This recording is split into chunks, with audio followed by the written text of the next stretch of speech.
Tak tahu gula kristal dari nira kelapa menjadi salah satu komoditas ekspor dari Banyumas, Jawa Tengah. Lalu bagaimana proses pembuatan gula semut ini mulai dari mengambil nira hingga menjadi gula semut? Berikut kisah pertas gula semut ekspor dalam Inspirasi Akhir Pekan.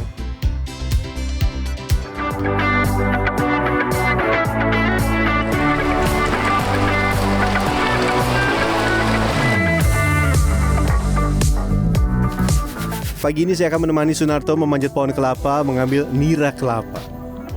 Nira merupakan saripati yang keluar dari manggar atau bunga kelapa yang dipotong dan ditampung airnya. Air nira ini nantinya direbus untuk dijadikan gula. Nah, untuk mencapai lokasi pohon kelapa ini tidak mudah. Para peneras kelapa yang tinggal di dataran tinggi lereng selatan Gunung Slamet harus masuk ke areal kebun dengan medan yang cukup sulit. Tidak jarang banyak yang mengalami kecelakaan saat musim sedang tinggi hujan seperti ini. Belum lagi Sunarto harus memanjat 26 pohon kelapa yang rata-rata ketinggiannya antara 10 hingga 15 meter.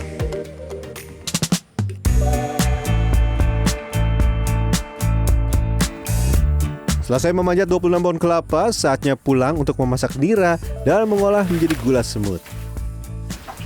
Dituangkan ke wajan, nanti dimasak berapa lama, Pak? Sampai 5 jam. Ya, dimasak sampai 5 jam. Pokoknya ikuti terus sampai gulanya jadi nanti. Nira yang baru diambil pagi ini dituangkan ke wajan dicampur dengan nira yang sudah lebih dulu direbus perolehan sore hari. Aduk terus di atas api hingga 5 jam.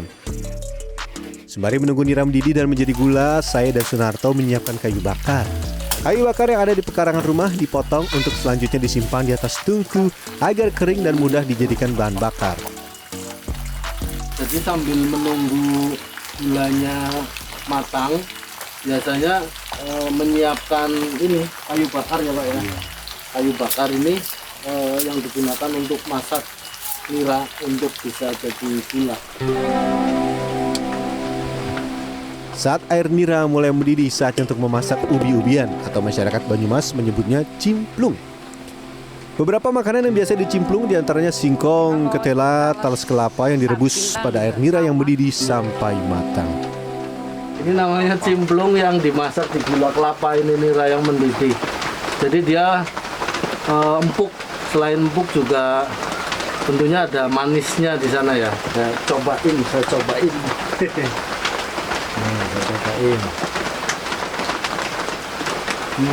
Tuh. Teksturnya jadi sampai dalam itu mateng banget. Terus ada rasa-rasa manis di ubi ini. Setelah 3-5 jam, air nira yang mendidih sudah mulai memerah. Tandanya sudah mulai jadi gula. Nah, agar tidak menggumpal dan gosong, air gula harus diaduk. Setelah diangkat dari tungku, ini gula harus seperti ini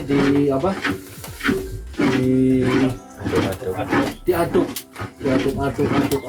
seperti ini. Tujuannya biar cepat mengental, Ini tekniknya kayaknya kurang pas, jadi nggak begini. Coba ya.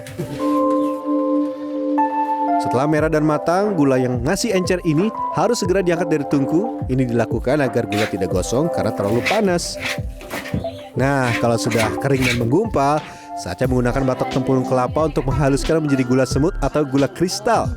Setelah gulanya mengental dan mengering seperti ini mau dibuat gula semut atau gula serbuk.